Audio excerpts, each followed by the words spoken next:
All right, guys, welcome to episode 41 of the Midnight Channel. We are back tonight. I'm here with Brandon and a new guest, Technology. Welcome, welcome, welcome. Thank you. Fuel Storm Druid. Oh God, Lou. Yeah, so we're back for episode 41. Got some fun topics. We're gonna talk about the Nintendo Direct, State of Play, and a little discussion about comfort games. So very excited to go through it. We're gonna give our opinions of it all, and it should be a fun discussion. It's always fun to talk about games. Before we go into the recent game releases, like we always do, Brandon, have you been playing anything recently? Nothing new. Just Overwatch and Genshin and the same old stuff. You saw And NASCAR, but you saw the what? Genshin news, right? All Yeah, of it? about the anime. They got the Demon Slayer people. I'm Yeah, probably such a casual for calling them the Demon Slayer people, but I genuinely don't know what else they've done. Fate Grand Order. That's a good one. That's a good one to do. Yeah, so I only know them from Demon Slayer. I don't know Animation Studios. they're still, and they're either way they're excellent animators. But did you see the other weird piece of news that Genshin happened today? No, I just saw the anime. They're doing a trading card game. Ooh. Might as well. You built on Gacha. Yeah, Every gacha should do a trading card game. You just sell everything. yeah, they're doing. Is it Japan only? I don't know. I just thought they're doing a trading card game and an anime, and that's by UFO Table. So it's exciting though. Marissa mentioned, I hope the writing's good, because if the writing's good, the animation's for sure going to be good, since they always do good work, and it might end up being really, really good. Yeah, that's really all I've been playing. Did you start anything new off stream? No, I mean I've played Crash Tag Team Racing, and then literally, if I'm not playing Overwatch or Genshin, I'm probably not doing anything right now. I'm probably gonna play Sonic Adventure 1 because I want to do a video on that, but that's for a future thing. I gave up on the Crash Twinsanity idea because I feel like anyone who remembers that game doesn't actually care about it anymore. But Sonic Okay. Adventure is easier to talk about to me because Yeah. it's easier to make fun of Sonic than it is Crash. Do you You have can make fun of Crash and it's just sad. You make fun of Sonic and it's hilarious. Sonic has this out now. Yeah, yeah, he does. Frontiers is Frontiers looking really good. Brand, you've been saying how it's gonna be the next adventure for this generation, and every time it's they gonna show be this generation adventure game. every time It's they gonna be really good. they show it, it looks better and better. So I'm hoping for the best. I'm hoping for really good review scores. It's coming out the day before Ragnarok, so I'm a little scared, Ooh. but we'll see. Do you have any idea which one your Sonic video to be about, like with adventure?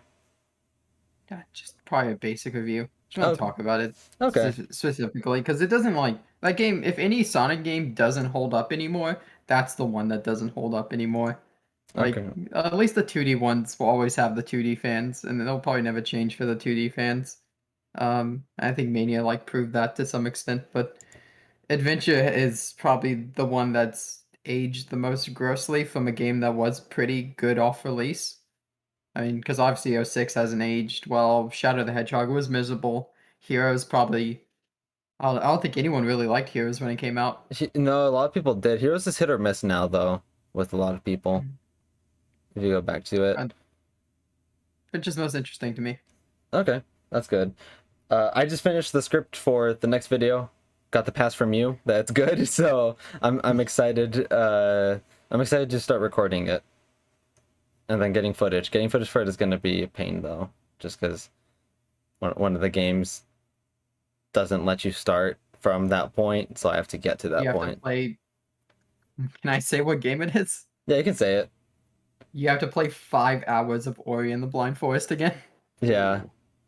Yeah, that's a play. I mean, it's a great game, but getting to that point, I think I can. I already have playing it. I think I can get there in probably 2 hours, because it takes 5 hours because you don't know exactly what to do.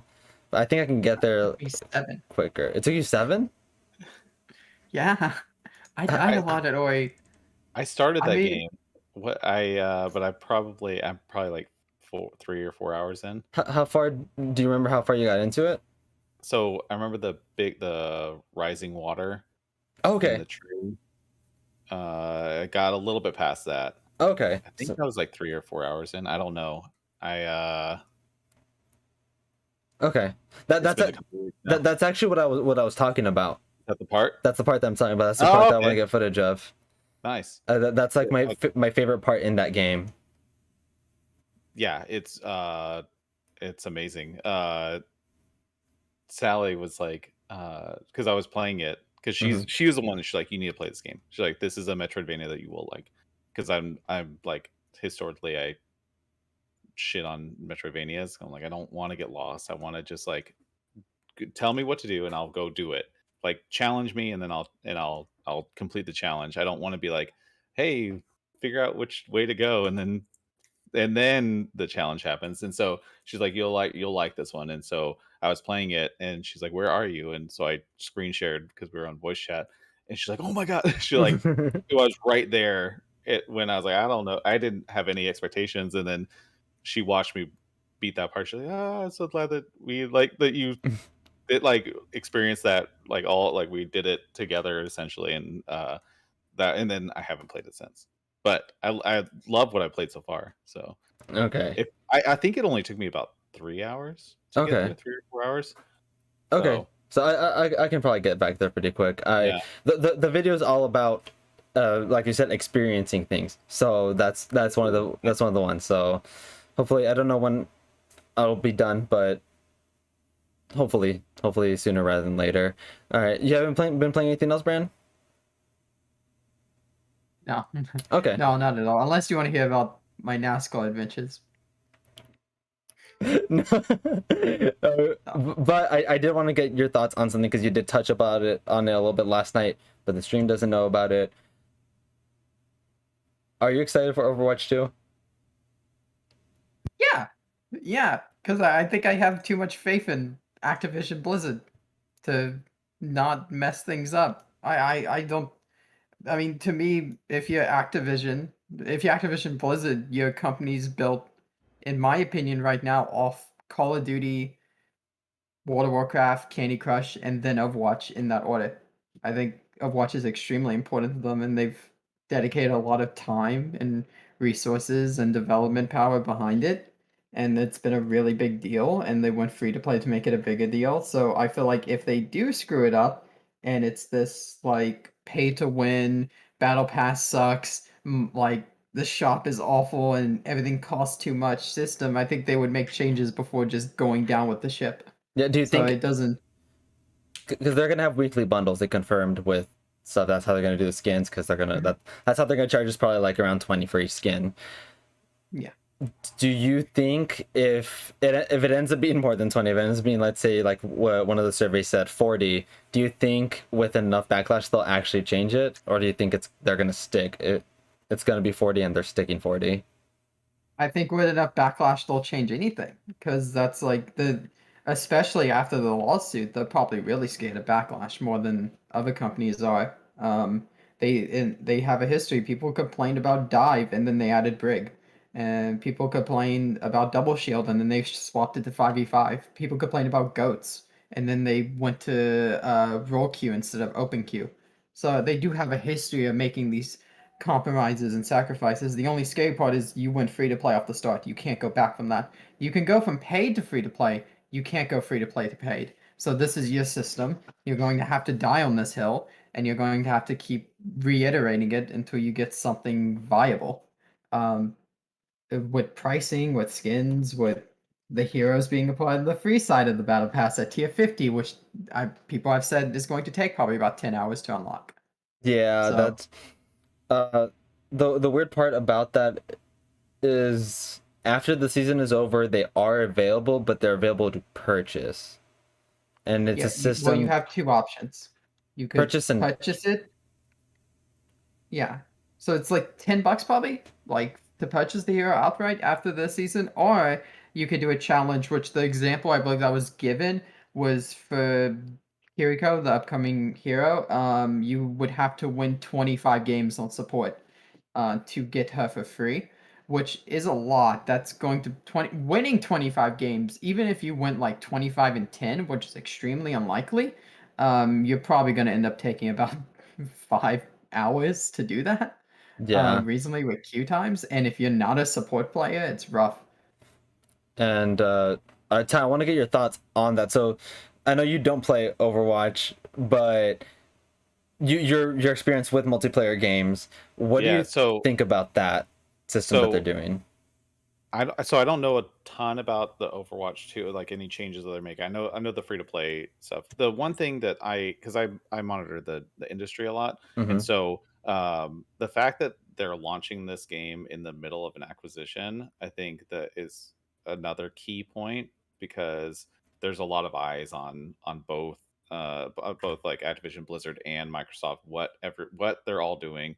There was just a new investigation opening into the acquisition in the UK, stuff like that. So I think that they are going to be very, very, very, very, very cautious to not seem overly money greedy uh, from an optics perspective. I think at least, especially at launch. So if anything, I think they're going to be more lenient at launch. I don't think they're gonna go outside the norm of, like I remember it was like a big deal that Apex was charging that level for skins. I think it was like like the $20 Yeah. rate, and I remember that was like whoa. Like I remember people being like, "That's like way outside the norm," and then people are just like, "Okay, then it just shifted to that Yeah, at some no, point." no, it's the I norm. don't think that they would do that where they would push it up more. I Okay. think they're going to stay in line, if anything, or uh, y- use take a page from Microsoft and undercut a little bit to like not seem just for the optics, if anything, in the middle of the acquisition and all the regulatory stuff going through. I think that would be important for them to make sure that this doesn't look worse than like they don't need the optics on anything like that. Even for Overwatch, which is a small, I think it is big for Activision Blizzard, but I think in the grand scheme of that purchase, I think is a very small slice of the pie in terms Yeah. of revenue and stuff like that. And so them going for a money grab out of that would seem backwards from a business perspective. I Okay. think it would. I think Overwatch probably has their biggest like a really large fan service like type of. They have like a really dedicated community, and they don't want to lose that. And so, if anything, they should double down into like being more generous with stuff like that. So And it's interesting that you point that out because rather than having, so I don't know how much you've seen like the battle passes in other games, but like how Fortnite has V-Bucks in the battle pass or Apex yeah, gives you currency too, that's not going to be in the battle pass for Overwatch. Instead, every week if you complete challenges, you can get a certain amount of the premium currency okay, every week, which I don't know if it's a better system or equal system or worse system yet because it hasn't happened yet. But if you just think about it, every week getting an amount of premium currency just by playing the game with the examples that they gave, if it's like the examples that they gave, if the challenges aren't insane, then I think that's a little bit more on the generous side because all you have to do is play the game to get some of that currency. yeah. I think that's a good point, and then also that it serves a dual purpose of keeping people like however long how long is the battle pass 3 months. I they've mentioned how long they'd be. I think it is 3 months. It's So like I think generally they're 3 months, but I think that also prevents people from not playing for 6 weeks and then slamming through, uh, which I think they probably have done studies on like, okay, if you keep people playing every week, then they're more likely to play for longer stretches mm-hmm. and stretch out rather than if they they like, okay, I bought this battle pass. Okay, I have like 3 weeks left. I'm gonna slam through it, and then I'm not gonna buy the next one because I am burnt out on it, type of thing. Like I think that there's probably a lot of like like Yeah. psychological study, like stuff like that. Like I think it's probably like dual purpose, if anything. Okay. All right. So we can move on from Overwatch 2. Ty, what have you been playing? Well, I haven't been playing Ori in the Blind Forest, but I started it a few weeks ago, and I got to that water part. I so it's kind of weird. I haven't been playing a lot lately. I played Splatoon massively right when it came out, and Sal and I we got it. We started playing, and then she got sick. Her like whole house is sick, and so we stopped playing because we're kind of like we're gonna play this is like our we're gonna play it together. We're gonna go through like even we started playing like games simultaneously, like single player games, like Hmm. to like so we can talk about it while we play them together. We're gonna do that, and then we don't want to like be in different levels on Salmon Run because there's like a it warns you that if you're at different levels, don't get all the rewards the same way type of stuff. I If you think have, like a different it's title. if it works the same way as Splatoon 2, if you're a higher level than her or if she's a higher level than you, the higher level cannot rank up Yeah, until the lower level has yeah, reached the same rank. yeah, yeah. So we didn't want to be because we were ranking together, and so I kind of like put that on hold because she hasn't been playing. She's Hmm. asleep right now. She's like I think she's almost over it. So we'll get back into that. Other than that, I mean, it's been tough because I've been working on content a lot lately, and so I haven't really been playing that much. I have a lot of campaigns. I do a lot of sponsor content on my like regular Tynology like Instagram and website and YouTube. Even YouTube, I'm working on 5 sponsored YouTube videos for my Tynology account for like home office stuff. And so it's a whole I've been just very busy with kind of work stuff. But game wise, Splatoon, um let me pull out my Switch because that's the only thing I've been playing on. I streamed Breath of the Wild Oh, after the direct because I was getting the itch to play. I got all excited. yeah. Um, Other than that, last time when I was with Sally, we were playing Mario Golf Super Rush. We beat Wild Guns on the SNES. Oh, nice. That was fun. We cheated. We rewound constantly, but it was fun to It, play. Like then we yeah. beat it, and then we went back and we were trying to. Oh, Sally's here. Yeah, she is here. I didn't see you. You woke up. I knew she was gonna wake up.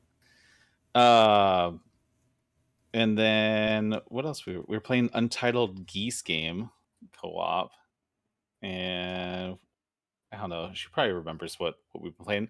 I haven't played anything like in a week though, Okay. so A lot of uh, work this past week. yeah, a lot of work while Sally recovers. But I don't know. We've been playing. We're playing through Cyberpunk together simultaneously. We haven't played Halo in a hot minute. That was our go-to for a while.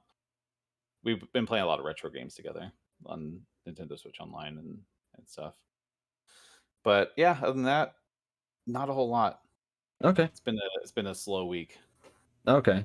Well, at least it's been productive. Yeah, Yeah. yeah. So that's Been good. working, getting a Uh, lot of work done. That's good.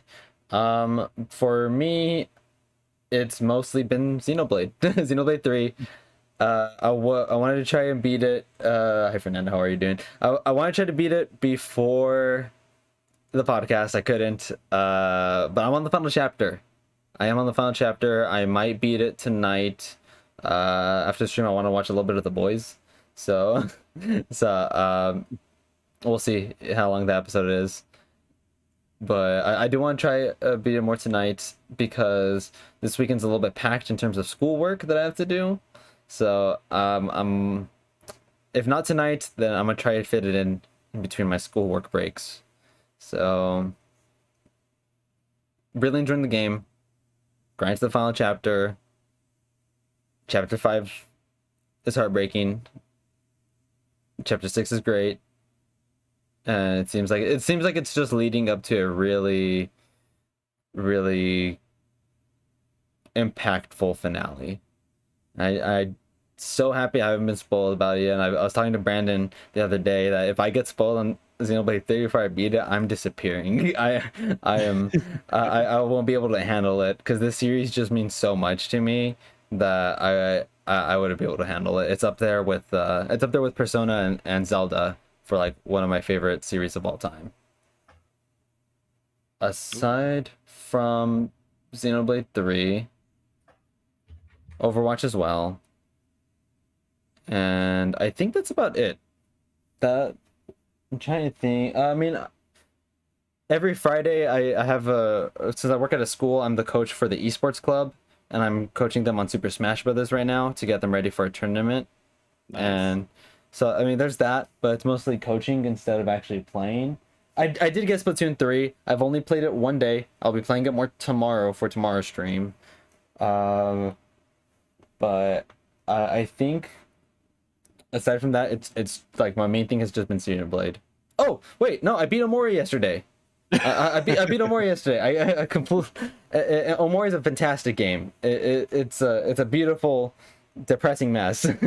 It's just it's such a it has a really beautiful message, and if anyone wants to even think about playing Omori, definitely do it, because there was a little bit of drama with it on Twitter, but there's always drama on Twitter when it first launched, but it wasn't warranted, and it's just a beautiful game.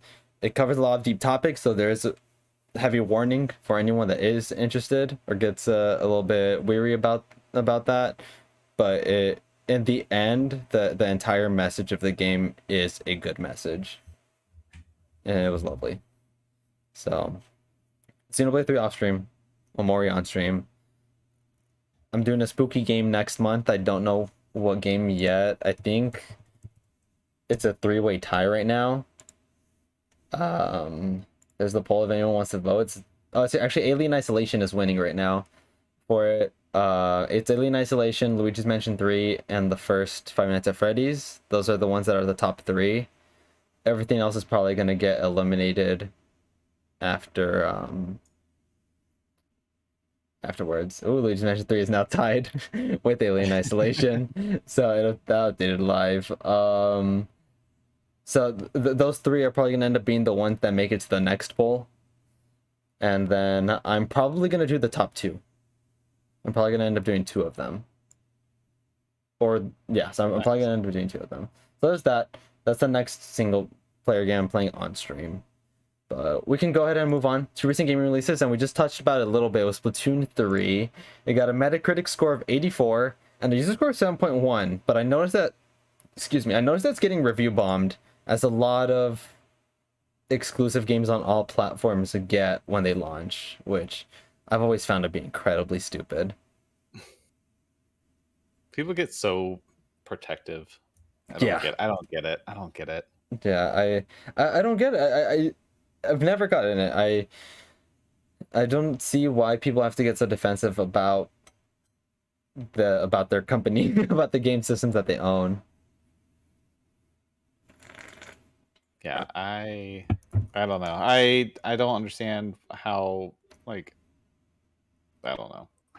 I don't understand fighting over video games makes any sense. I always like the meme that's like, "Are you having fun? Yeah, cool, enjoy." Yeah, like whatever it was, like, or no, like, oh no, it was the opposite. It was like, stop having fun, don't like this game. Yeah, it's that one. Yeah, it's just, I'm like, why? I don't know why people like that. But with Splatoon 3, I played it a little bit. You played it a lot the first day. Brandon, you played the Splatfest, a little bit of it. I played like 2 games. a match and got rolled and remembered I don't play Splatoon. Do you not play it because you don't like it, or what are your thoughts on it? It's fun, but I don't use I haven't used gyro controls in about 3 years or something. I've been so far outside of that like bubble that you just get kind of rolled by everyone else playing the game. You're just trying to peacefully paint the ground, and some dude comes in with his roller and just takes you out. Yeah. I was like, damn, I didn't see him coming. Yeah. It's fun though. Yeah. It's a really good game. so Sally is cracked at Splatoon, and I'm not. I wasn't good, and she's like, she tried to get me into it a year ago, and I tried Splatoon 2, and I was just like, I don't know, I just what I it wasn't like clicking with me, and then we did like we were kind of like anticipating the launch of Splatoon 3, and I kind of like did some research, and she was helping me through it. Like I was asking her questions like, okay, all the different like strategies and everything. And then we played for 12 hours of the Splatfest. We played and we started at like 12:02 and then ended like at like we played through midnight. Like our last match like went past midnight until they shut the servers down. Dang. And uh that changed my perspective. She like gave me so much insight. She's like, okay, like all the different strategies and everything, and now like most of the matches, like she's number one, I'm number two on our team, and like, and it's been such a difference in perspective of that game, knowing all the idiosyncrasies and strategies and like especially that, and then the three-way like battles and Yeah. all the different things that they're adding. Uh, I don't know. I had an absolute blast with it, and I can't wait to get back into it. I've been really enjoying it.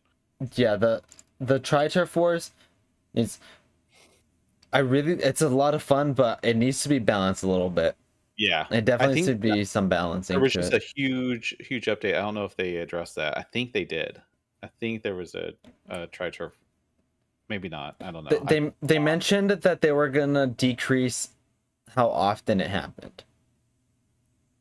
Because if you were on Team Oh, Scissors, yeah. it was almost every match or every other match. Like after the halfway point, I can only remember 3 or 4 games where I didn't get Tri-Turf War.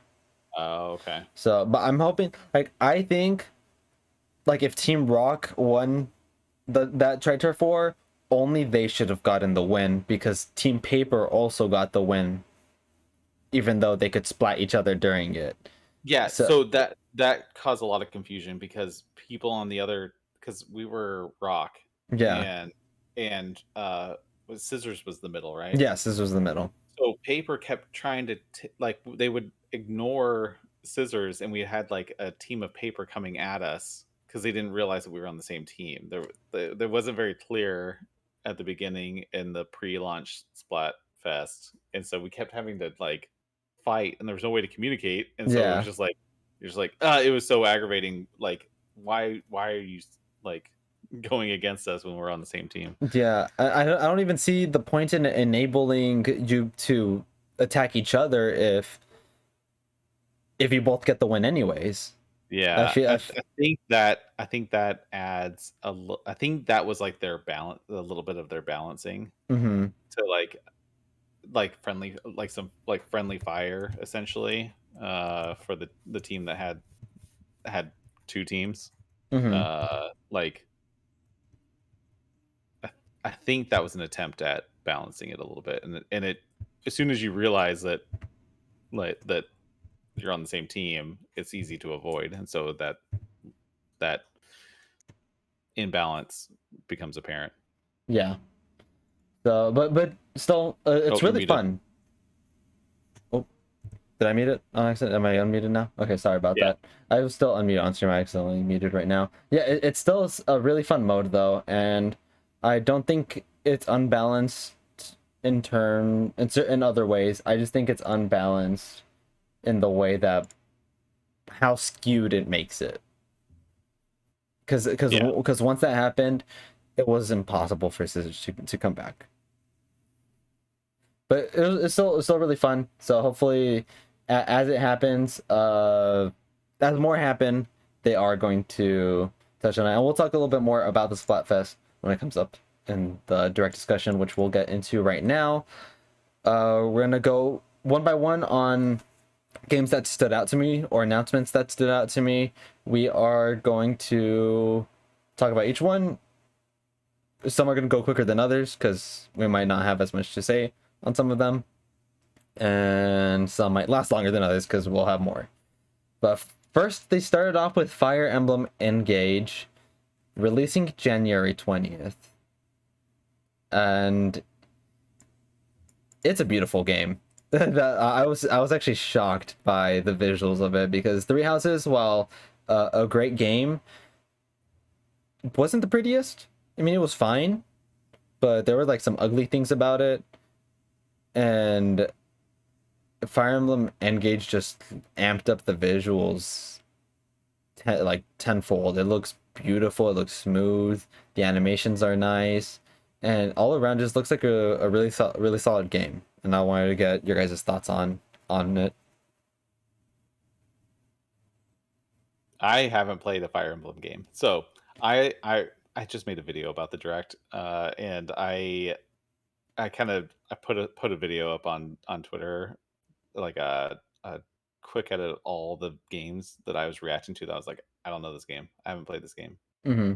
I have no experience with this game. And then it was like 30 of the games that they announced. I was like, I don't know. And so Fire Emblem is a game that I like the tactic style battle Mhm. stuff, but outside of that, I have no experience in the Fire Emblem world, and so that was something I was like, I don't know. It always intrigued me, but I almost dove into Three Houses because I heard so many Ooh, good things about it, and then it's very good. I hesitated, and then it was too far. It was too far away, and I was like, maybe next time. Maybe next time. Okay.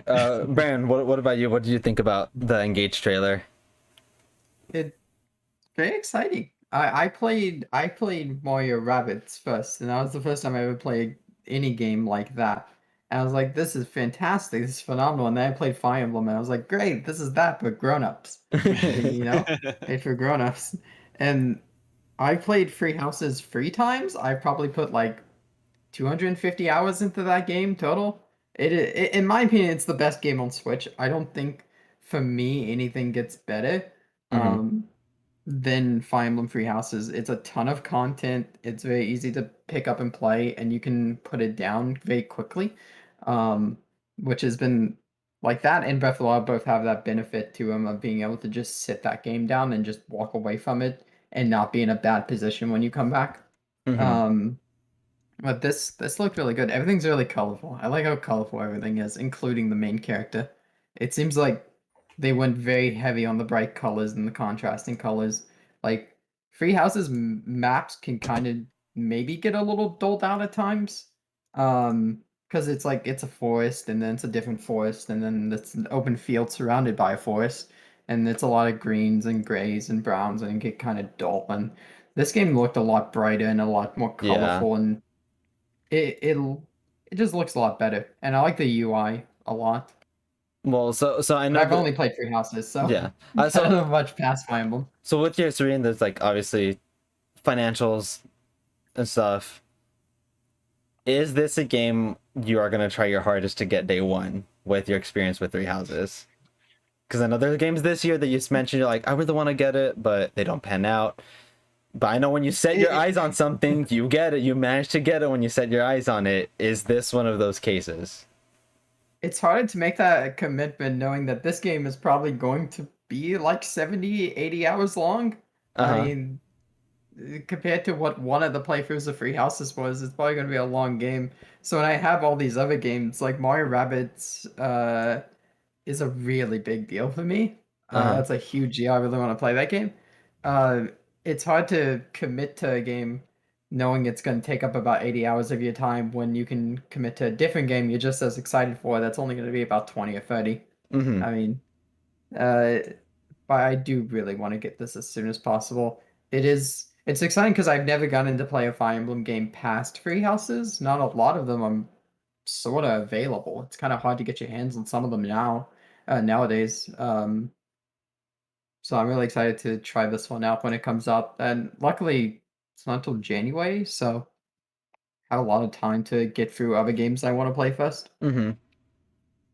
Okay.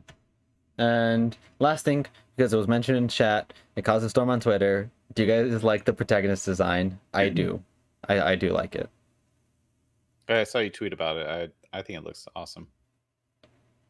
I think it's complicated in a good way. Like Genshin kind of has that effect to its characters where they have all these different layers. I'm like, it kind of looks like you're just adding layers to add layers and look complicated. This looks complicated in like a good way that you can understand. I would prefer if the blue was a little more navy-ish Mhm. to contrast a little better with the red, but no, I think it's good. Funnily I, enough, I don't see. Go ahead. what's funny is that a lot of the replies to the artistry in Get Out where it's saying like we're complaining about Genshin's design too. So it's funny, like there's a lot of people down on this design, which I get, which is fine if you're not as into it. But there's a lot of people that are harassing the artist for it, and it's like it's so weird. Like, what do you get out of it? It does look like a VTuber though. Yeah. It does look like a VTuber. Someone put that over a picture of PUBG on Twitter. It was the most amazing thing I've ever seen. It's exactly like a VTuber. I can see that. Yeah. Okay. So, Fire Emblem Engage. Do you guys think that was a solid start to it, to the direct? You guys think that was the right choice? Do you think you should have started with something else?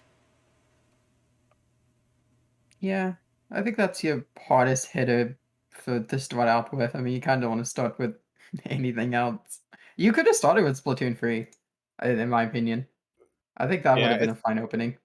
I think probably they didn't because it was already out at that point, and so they Mm-hmm. wanted something like they usually want to sandwich it type of thing. I thought they could have Mhm. maybe started with the Kirby Okay. announcement and then saved Fire Emblem near the end. Okay. But I think that was they felt that the Fire Emblem announcement was stronger than the Kirby announcement by putting it first versus second to last type of thing. Okay. Uh, yeah, Nice. but there wasn't a whole lot of first party stuff. There wasn't. It was a good amount, but wasn't. There was not much super new. Really, Yeah, really new. yeah. So There were a lot of updates to stuff that we already knew about, yeah, but I expected. I from what all the rumors, I thought there was going to be some additional things, it's but really I think we'll still interesting. hear. Yeah, I think there's where there's smoke, there's fire. I Yeah, think everyone that mentioned those, I know people. There are a lot of people that don't believe insiders at all. But when there's so many of them and they're so like they're known to get stuff correct and there's so many of them saying the same thing, there has to be something like when I don't know if you remember the Star Fox racing rumors a few years back and nothing ever came out of a Star Fox racing game. And then Starlink with their Star Fox crossover, they ended up doing DLC for it that involved their racing mechanic, and that's what it actually ended up being. So it yeah, wasn't really a brand new Star Fox racing game, but something did pan out related to racing with Star Fox. yeah. And I always say every time there's smoke with a lot of credible people, there's something that comes out. I still think that the Switch Pro stuff that there was it was really going to happen, and then they pivoted after all the leaks started propagating. I think they pivoted out of it. Yeah, I I really agree. think that. I agree. I think that I it think was a OLED parts was. issue. I think it was Yeah, parts issue and I they think. shifted to Yeah, the I think. OLED. Yeah, and they did everything except for the internals, and they're like, we're Hmm. keeping the internals, we're doing all the rest of it, and that was the shift. And like we can push this another 2 years, and and increase the price Hmm. for the boost, but put it Oh, off for a couple of years. yeah, who knows? They might still do because it's going off topic from the direct, but I think we won't get a Switch 2 or their next generation console until at the earliest holiday 2024. That's at the Yeah, earliest.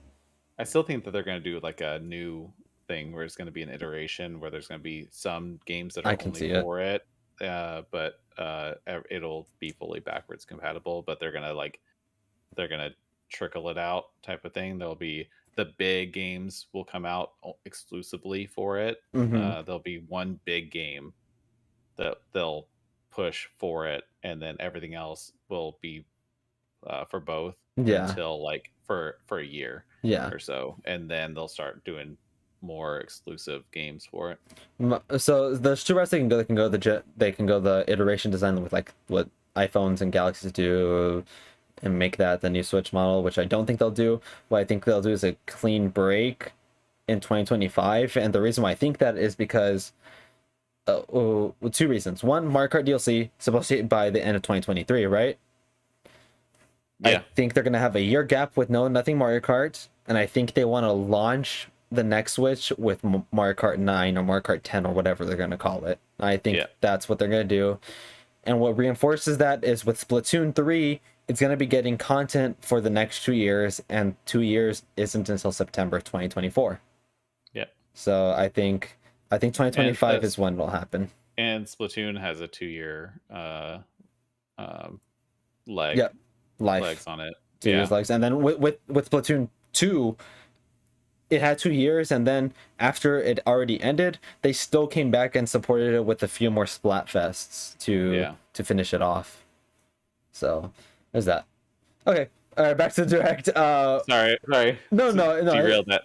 No, it's fine. This is all the stuff I find super interesting, so I could talk about just that topic for the rest of the podcast. With next, they announced It Takes Two, and I played that with Brandon for my first playthrough with it, and we loved it. And you just finished playing it with Sally, right? Yeah. We played through it and absolutely had a blast with it. It was so much fun. And now we were talking about it. I think Liz and Keys. Oh, damn, Keys. I was just about to talk about it. Liz was talking about. Was it Liz? Talking about swapping spots and playing as the other player, and so now I'm pushing for me and Sally to do that, because there's a lot of stuff that's the same, but most of the gaming mechanics are all, you have a different element to it, and so I want to play through it again. I love that game. That was my exact type of, like, that's the game that I like. Co-op, stuff like that. Yeah, and Keith, like I said just now in chat, you're more than welcome to hop on at any point. I haven't invited too many people on, just because I just started changing the format a little bit, and I wanted to fully get a grip on things before I asked. And then I asked Ty just a few days ago. Oh yeah, just a few days ago. I'll Keys, you're gonna get an invite along with a bunch of other people. With switching the TyCast format a little bit, wanted it. I'm hopping on first, and then I'm letting everyone else hop on. Yeah, it's but yeah, Keys, you'll get an invite. You'll get an invite soon. And Persona's great. I thought the timing of the podcast fit very well with the name. Brandon and I came up with it together, and Brandon actually made the overlay, which I think he wants to work on a new overlay that kind of matches the other gameplay overlay. I don't know if he's still gonna do it, but I know he thought about it. At some point, this one's just so bright. It's too bright and in your face, and it's like yeah. So I doesn't know, look enough like a TV. I know you're not as happy with it, but I still think this overlay is great. But whenever you end up making your new one that you want to make, that'll be fun. Brandon, with It Takes Two, what'd you think about the announcement for Switch? I think it's great. I think it's one of the best games to come out in this generation of consoles, and Switch, and like even extending into, you could even add on Xbox One and PS4, and I still think this is up there, probably in top 10 best games released for the past decade.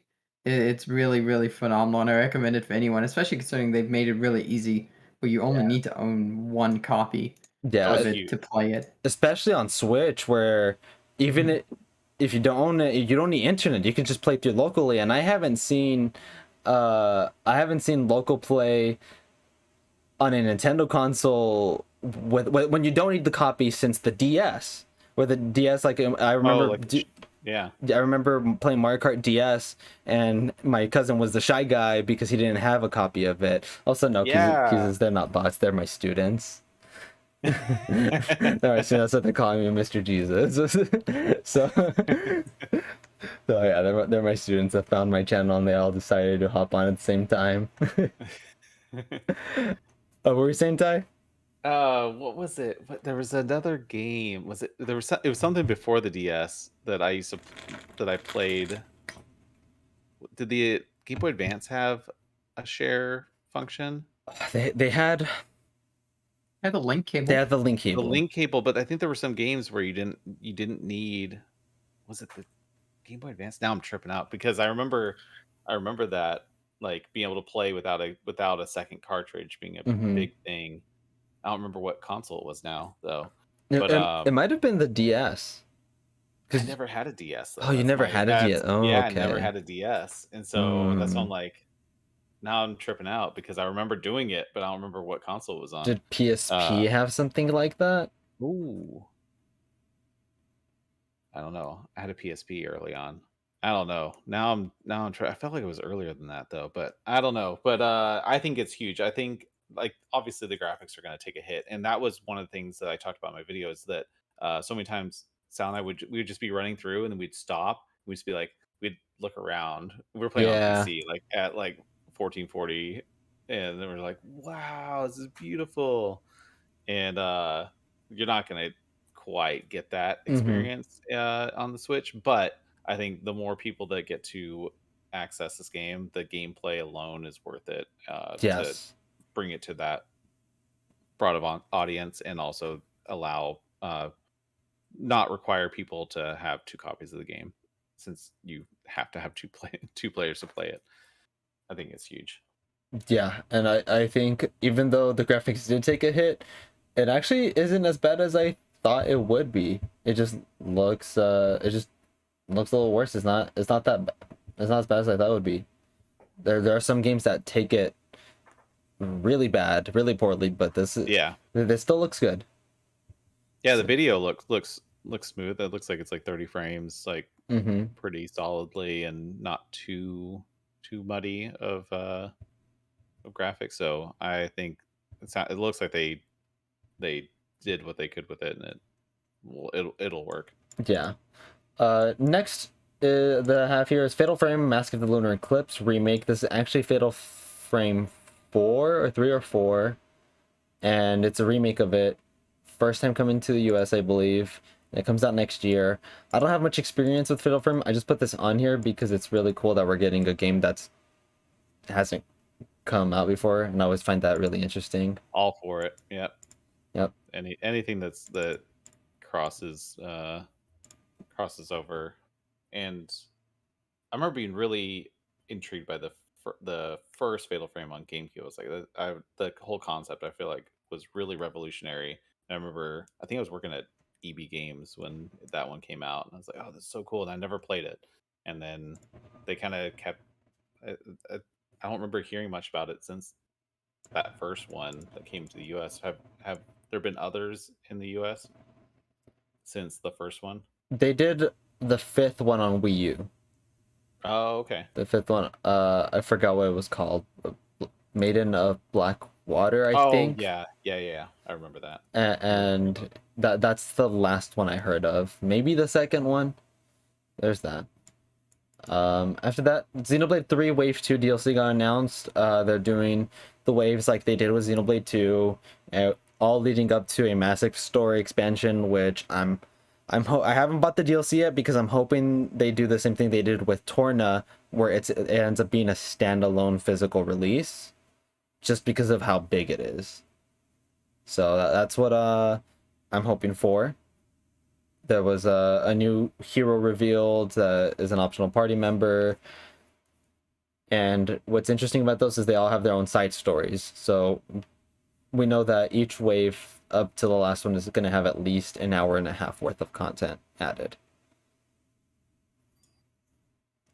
After that, we got Splatoon 3, got the Splatfest announced, which is what would you take to a deserted island? Would you take gear, grub, or fun? And it runs from September 23rd to September 25th.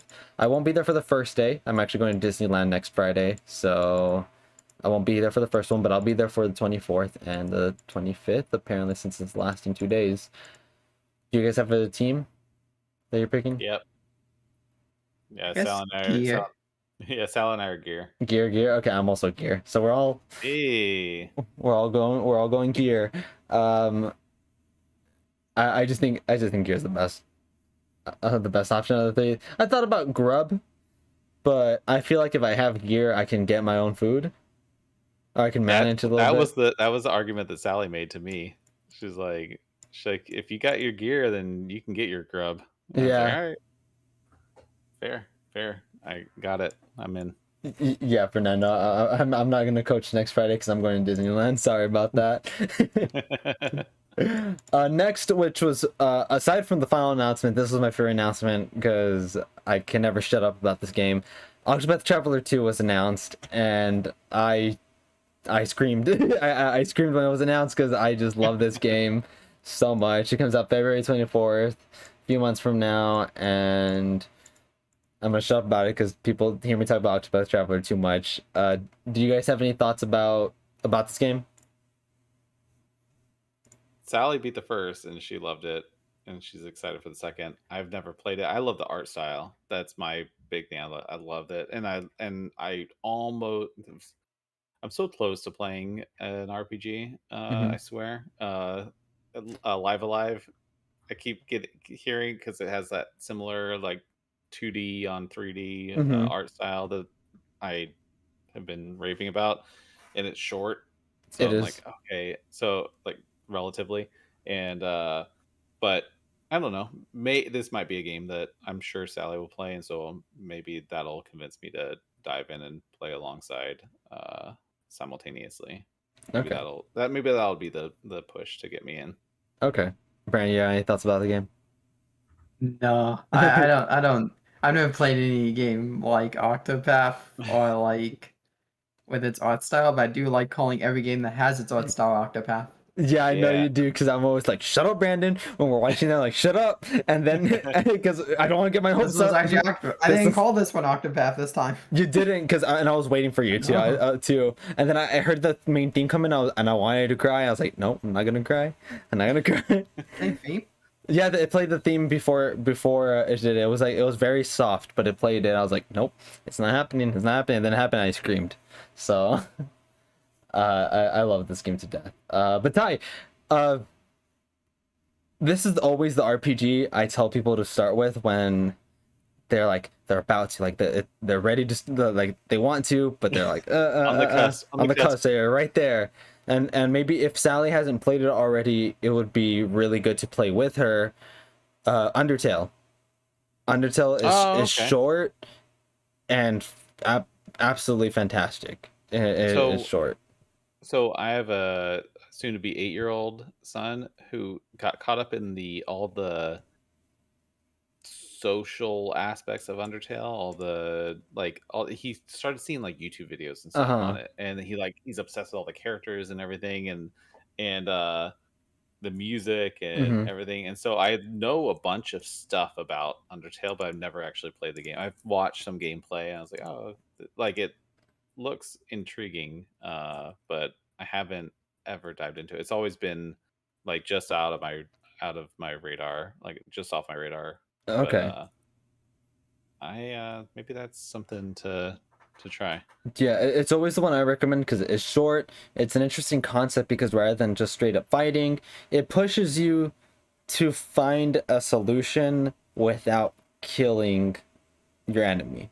Yeah. So that's what pushes you. So there's that route, which is they call it the pacifist route, but there's also the genocide route where you just destroy everything in your path, and it leads to two branching stories. Okay. And then with Toby Fox making Deltarune right now, it's just it's a short and really charming RPG Yeah, I should try it. that I always recommend. And since I know you like playing things with Sally, if she hasn't played it yet, I think it's also one that she'd really enjoy to play with you guys, or to play with you, so you guys can play together. After Octopath 2, I have Theater Rhythm Final Bar Line, Theater Rhythm Final Barbarian is Final Fantasy music or Square Enix music in general. Now it seems like, Yeah, they incorporated everything. and it's really really big. It was like 500 or something songs if you Yeah, get the I saw deluxe that. edition, or 700. It's like wow. And I'm a rhythm game junkie because I was a band kid for such a long time. Love music. Mhm. Music is one of my passions, and I'm a rhythm game junkie, and this is one I have my eyes on. I don't know if I'm gonna get it at launch, but it's one I definitely have my eyes on.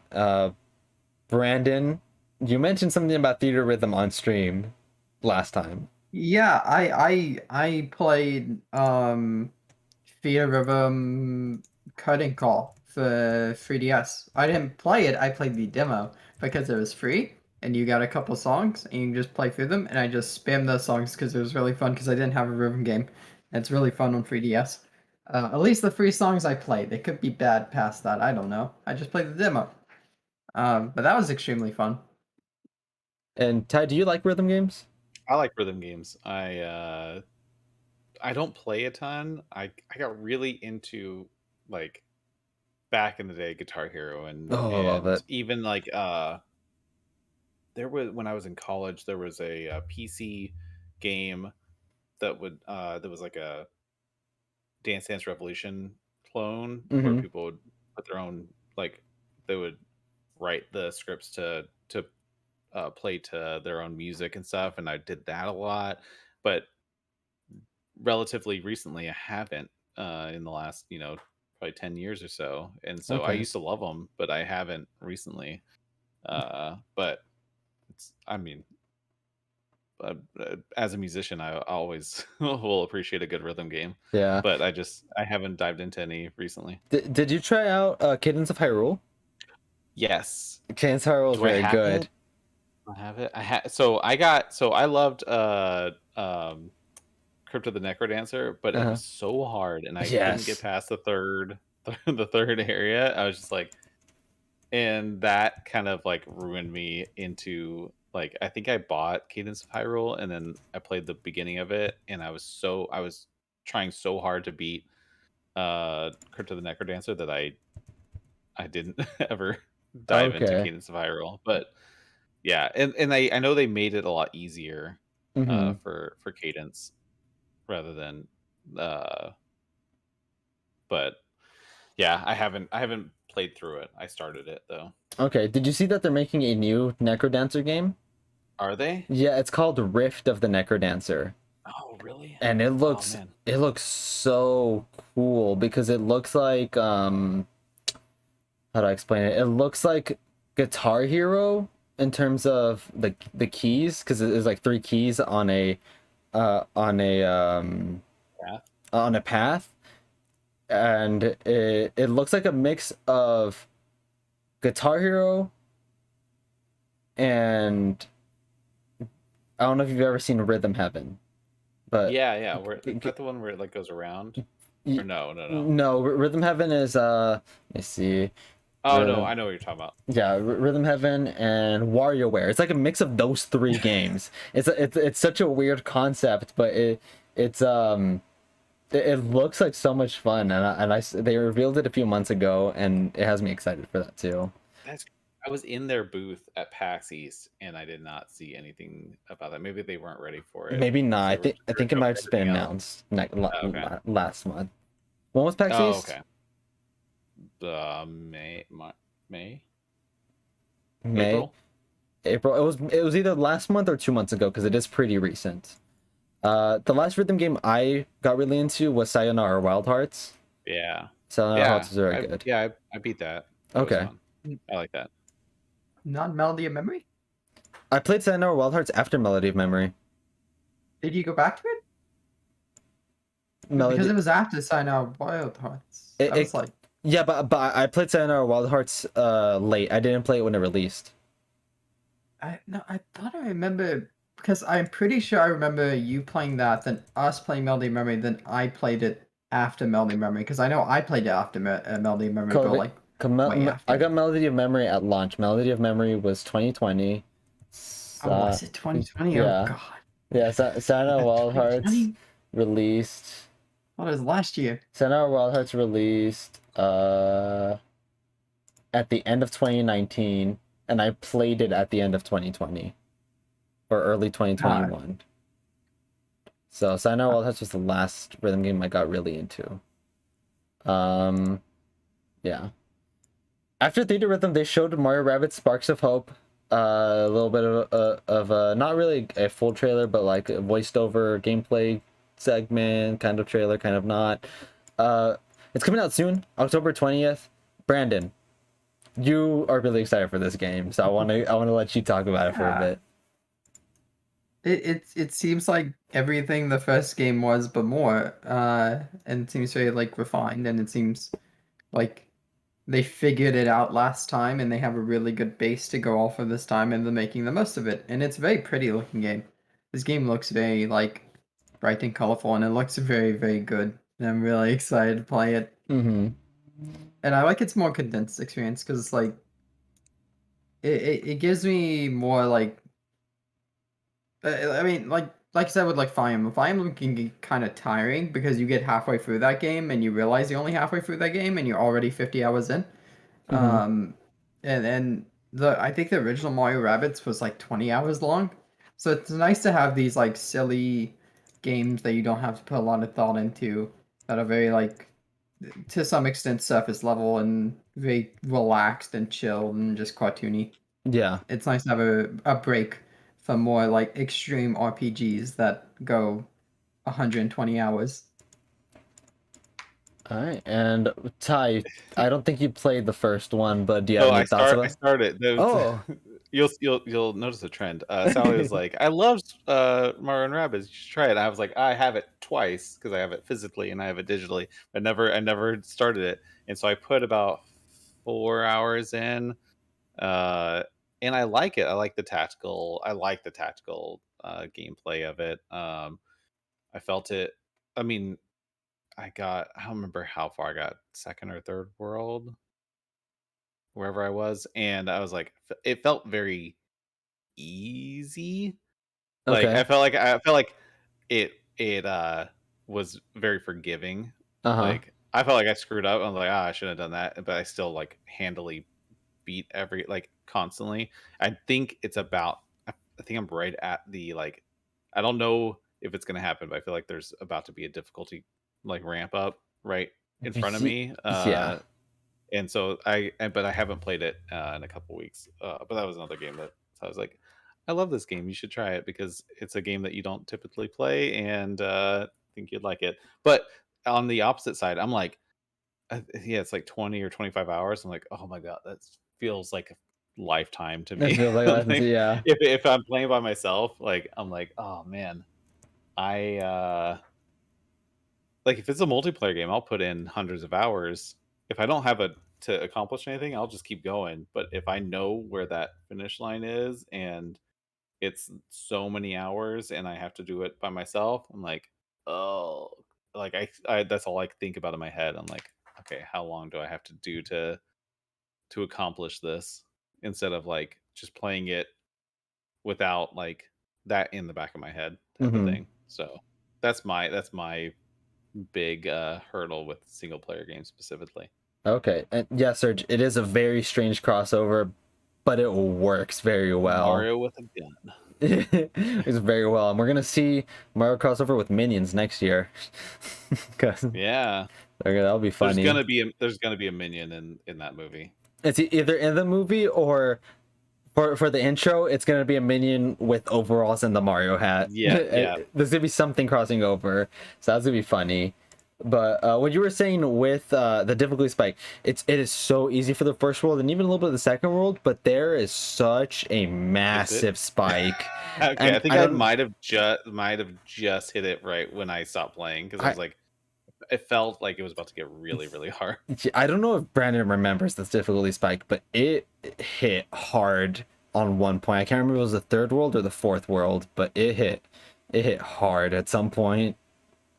There's also in base game after you beat the game, there are like I forget the number, like 50 challenges, Uh-huh. which the individual challenge fights, they put you in a map um, and they just tell you beat this fight, and it's just these extreme fights. I tried one of them, and I could not even have any sort of idea on how to finish it. And then I stopped playing the game after that because I was going to 100% it, and then I just gave up after like the first one I did. It was really difficult.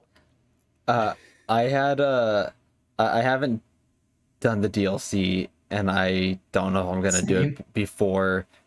I don't think I'm gonna do it because I probably would have done it by now. But I heard so much good about the DLC, and I'm gonna repeat. It's not about this. It's about Mario Rabbids 2. I'm gonna keep saying it until I'm right or until I'm wrong.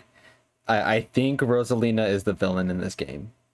I don't think I think she's possessed. I think the hooded figure, I think that's Rosalina. That's why we haven't seen her and why she is not playable, because we have Rabid Rosalina. Why wouldn't we have regular? I think there will be DLC for this one because they announced the DLC and they announced there's a Rayman DLC. I think Rosalina might be a part of it too. So there's that. You guys saw they announced the Rayman DLC, right? Yeah, that was in the. I thought it was a joke. I thought it was an edit. No, so they did.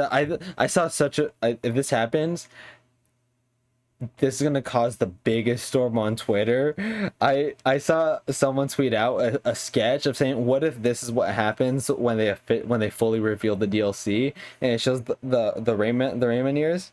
And when it pops up, it's a rabbit with a Rayman hat. It's a Rayman rabbit, like there's the Mario rabbit and Luigi rabbit, and Rayman actually isn't playable. Like that would cause the biggest shitstorm wow, on yeah. Twitter. Oh man, I wish Rayman was in the base game. That'd be fun, but gotta make money. So you sometimes to do DLC to make money. So there's that. After Sparks of Hope, the next notable thing I have are N64 games. We have N64 games lined up until E3 of next year, or E3 is supposed to be June. We have it up until June. We got Pilot Wing 64, Mario Party, Mario Party 2, Mario Party 3, Pokemon Stadium 2, 1080 Snowboarding, Excite Bike 64, and GoldenEye 64. That's a big lineup. It lines us up all the way till June. We're getting 2 Mario Parties this year and Pilot Wing 64. That's 3, and I don't think we've gotten. Did we get September's game? Do you guys know if we got a September game? I have no clue. They might just be skipping September. But if they do skip September, Pilot Wing 64, Mario Party 2 are gonna line October through December. If they make what I think is gonna happen, they might make Pilot Wing 64 at the end of this month, and since there are 3 months left, they might squeeze GoldenEye because they didn't announce a date for GoldenEye. They might try to squeeze GoldenEye before the end of the year. Coming soon. Yeah.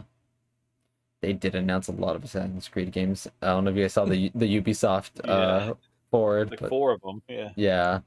So instead of talking about these one by one, I just wanted to ask you guys which one of these you're most excited for.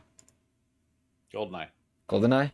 Although in 1080, I'm excited about 1080. That game was awesome when it came out. But so one thing, there was some controversy with Pokemon Stadium because it says you can't put Pokemon into it, Yeah. and they only showed mini games. Yes. So there was, I think that because that's next year, Uh-huh. I think they're gonna announce Game Boy games I agree. or Nintendo Switch Online, and then they'll be like, yeah, you can. There's some way to handle, like, you can, if you have Pokemon in your Nintendo Switch Online Pokemon games.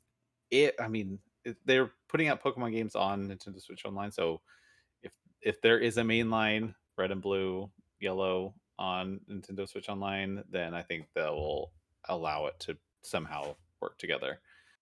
It would be dumb of them not to.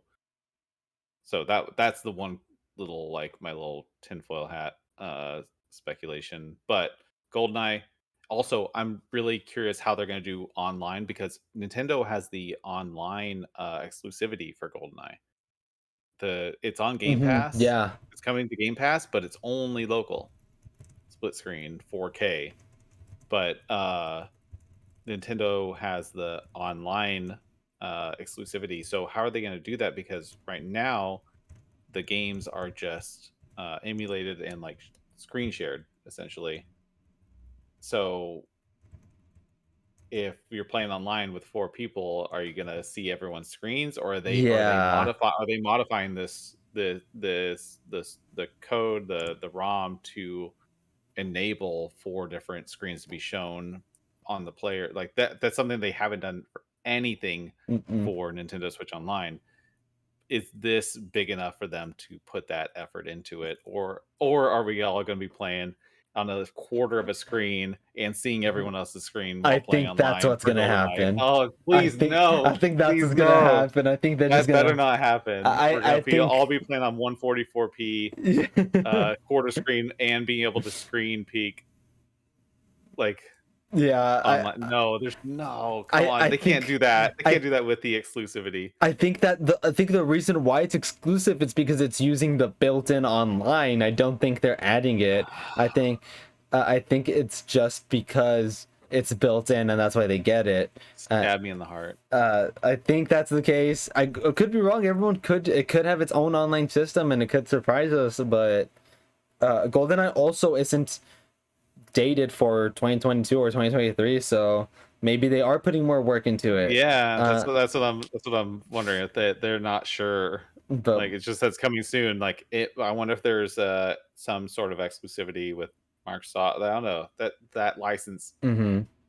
is apparently the hardest license that has ever It's existed. Like extremely to complicated. crack, yeah, because it keeps passing. Even in the credits at the bottom of the trailer, Sony was mentioned, and I don't even know Yeah. what part they meant. I don't know why they're mentioned. So it's such a it's such a weird. Oh, were they the production thing. company of the movie? Maybe. No, because I thought that was a different company. And I thought it was them three. That's why I think it was a different company, Microsoft and Nintendo. And Microsoft because of Rare, Nintendo because of publishing, and Yeah. a different movie company. I don't remember what it was, but maybe it is Sony. I thought, wasn't it like wasn't it a subsidiary of Sony? It Keep talking. I'm gonna look it up. might be a subsidiary of Sony. I think it is. The Sony Motion Pictures owns so many different production companies. Yeah. I'll look it up while we continue. Oh, Those are my favorites.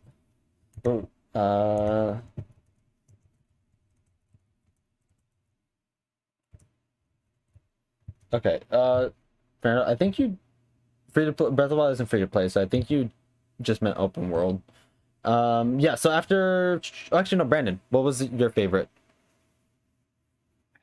It's got to be one of the Mario parties. I mean, it's got to be. I love Mario Party through and through. I mean, Yeah. if not Mario Party, Pilot Wings, because Okay. like I like Pilot Wings on SNES, and Pilot Wings 64 is like, I think it's common. I think it's a common opinion to think that Pilot Wings 64 is the better Pilot Wings. That game's a big deal also. The fact Yeah. that wasn't on Switch Online yet, that was a launch title. Yeah, it We have to was. respect that game. It was like, what was obviously that Mario 64 and then Wave Racer? No, I think it was. Was it Wave I Racer? think it was just those two games. Shoot, yeah. No, there was free. With the 3? No, Yeah, there was free. I think it was like some obscure like boat racing game. It might be Wave Racer. It might be some like extreme water sport game. Nintendo 64 launch titles. List of launch games. Nope. Oh, no. Wave Race was going to be a launch title, but it got delayed. Yeah. I just found it. So the launch titles were just Pilot Wings and Super Mario 64 because there were more that were delayed.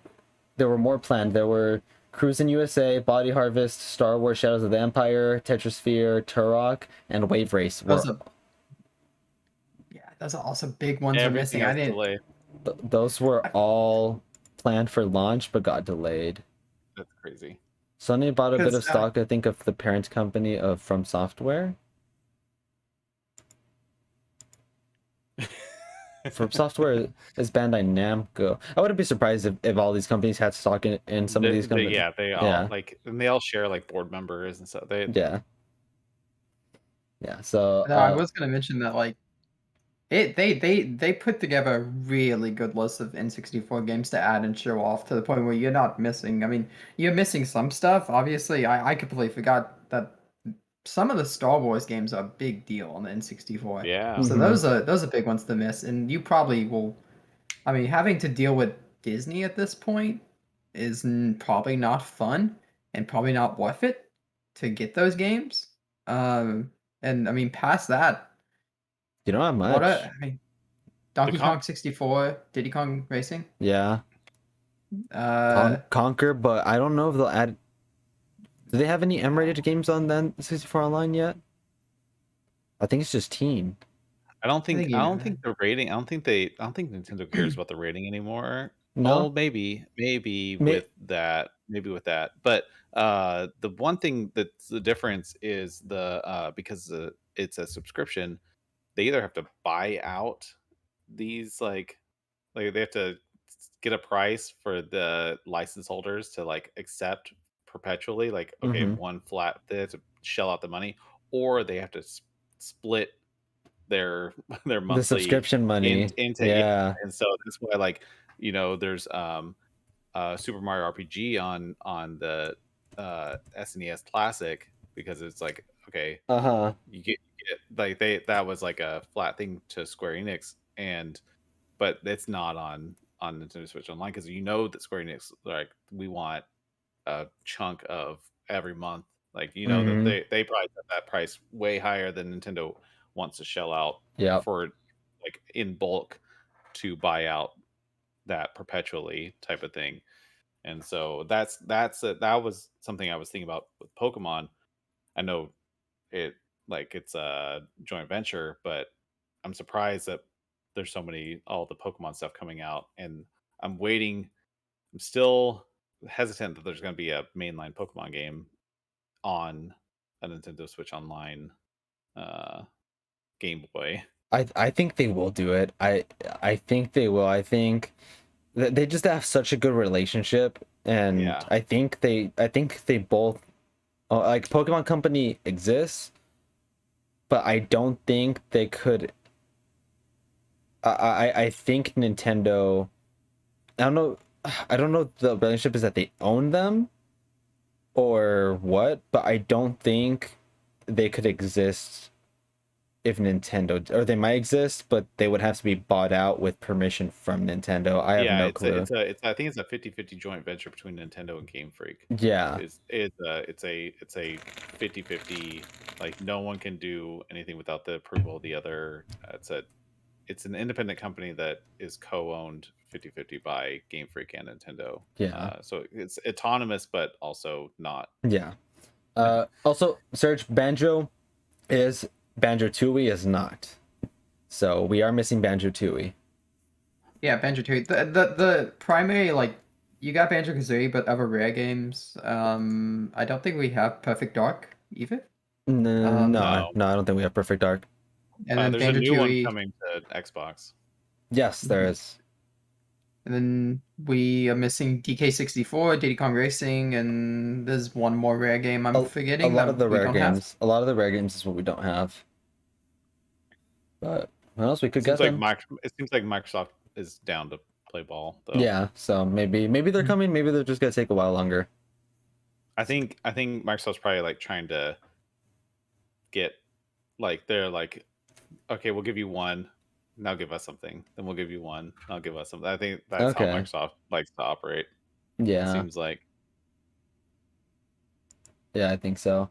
My favorite of the N64 games, Mario Party 3. My Taida is my favorite Mario Party, so I'm very, very excited. And we're gonna make Mario Party Mondays more interesting because Dolphin ended up tripping on me. I can't get Dolphin to work on OBS for some reason. Oh, weird. Yeah, I don't know. I might have to reinstall OBS, but I really don't want to. I mean, I can just make a separate profile and then reinstall it. So it shouldn't be too hard, but then I have to reinstall the plugins, and that's what's gonna be annoying. So we'll see. What were your guys' thoughts on Superstars? because I feel like like a lot of the good stuff was like they actually included in Superstars. Like, are you gonna get a lot extra stuff? I don't remember 1, 2, and 3 that well. We all loved it. What they were missing is they were missing a lot of the boards. We didn't. Mario Party Superstars only had 5, and Yeah, why aren't there more? Why has there been no? It- I thought there was gonna be DLC for Me too. Superstars. Me too. There's been none. Why? Why? I don't. No, we're getting in 2 years or something. Yeah, They're yeah, gonna- that's what Bannon was saying. And so, and I was so on board with it getting DLC. So was Brandon up until they announced 1 through 3. Yeah. It had such a good template ready. You could give people like a character board and 10 mini Yeah. games, and for Yeah. like $10, and you could sell it for like $7.99 or something. Or the And yeah, they would sell very well. Put it on Nintendo Switch Online. Like yeah, on on the like, expansion pack. yeah, you get another set of 5 boards and or whatever, and a handful of mini games. Oh man, And people would have Oh. done it, and Yeah. and it would have sold immensely. So it should have happened. imagine it if they won't. had imagine if they had a game that had like all 6 of those games, like all the boards and all the mini games of all those games, like that. It's not impossible for them to do right now, and like just feel like they could just do it. Mhm. I mean, they even put the controversial like rotating ones in Superstars when, Yeah, and then left Warning. other things out. Yeah. Yeah, they added a warning and everything. But Yeah. it makes the I love the game. I think its online is extremely good. They have a very Yes. good Yeah. online system. And it's just kind of left at this like sort of empty feeling now that I mean they've kind of shut the door. Personally, they've kind of shut the door on the N64 games getting heavy DLC content. I mean, Mhm. now you could still do GameCube boards, and that would make a big splash and a Yeah. big deal. And I do think to some extent it would work, but that's all you can do now. Yeah, I Is think the GameCube boards. I think they're actually just gonna do either Superstars 2 or a brand new Mario Party, and it'll come out either next year or in 2024. I think they would probably do a brand new one. I don't think Mhm. they I would. think so too. Yeah, I don't think they would do back-to-back remix. I think they would put some stuff in between, but I think this time they would be a lot more open and willing to have just reuse minigames. Just Mhm. half your minigame rosters retro, kind of like how Mario Kart does old tracks. They do with minigames now, because it works so well in Superstars, and you could just throw up the logo and say it's from this game. You think they could ever? You could think that they could ever follow a model similar to Mario Kart, where they have 4 or 5 brand new boards and then 2 or 3 old boards from the GameCube? No, not really. Just because the GameCube, not that it would be hard to rebuild those boards, but the thing about the GameCube is the boards were extremely vertical. Every GameCube game, every GameCube Mario Party except 4 had a extremely vertical board system, full of like Ferris wheels and stairs, and it's just at that point you might be talking about the same amount of effort as just making a brand new board, and I think they would be more willing to make a brand new board than bring back an old one. And it's kind of like the benefit of the N64 boards and Mario Party 4 is they were all flat and flat 2D images. You weren't dealing with elevation changes, so all that was sort of up to you when you remade them of how far did you want to take it with Superstars. Yeah. But I think they would just do mini games, and I think that's what they should do because they already have a history of doing that. A bunch of mini games through 1 to 2 and 2 to 3 just are reskins, and even through the GameCube era into Wii, a lot of that stuff is reskins. Yeah. So I think they would just strip away the paint of pretending it's something new with a fresh coat of paint and start just throwing an HD remake of a minigame back up. I think it's what they should do. Okay. After N64, Mario Strikers Battle League update this month with Pauline and Diddy Kong. I have this game. I do like it. I'm not as down on it as a lot of people are. I'm just sad that we can't play online with more than 2 people. except unless it's a private room. If it's a private room, you could do 4, but I can't get 4 people on a team and fight other teams. That's the worst part of this game. Other than Yeah. that, I do think it is a fun game. I don't know if you guys have any thoughts on Battle League DLC. I'm surprised it wasn't bigger. Mm-hmm. Because Excuse me. I don't know. Or I don't know, stuff like that. I was super pumped on Mario Strikers, and then I saw all the chatter about it, and I hesitated. I did the same thing. I was like, and then I let it pass by, and then I was like, I didn't do that with Mario Golf, and I loved it, and I loved it from the start. I thought it was a little hollow, and then sorry. No, you're fine. Sirens going on. Nintendo going after you for talking about Yeah, strikers. no, yeah. There's a main thoroughfare like right here. Like they always use it. The they added a lot to Mario Golf, and I feel like it's like now like at like 75% of what it should have been at launch. But it's still like I really enjoy Mario Golf.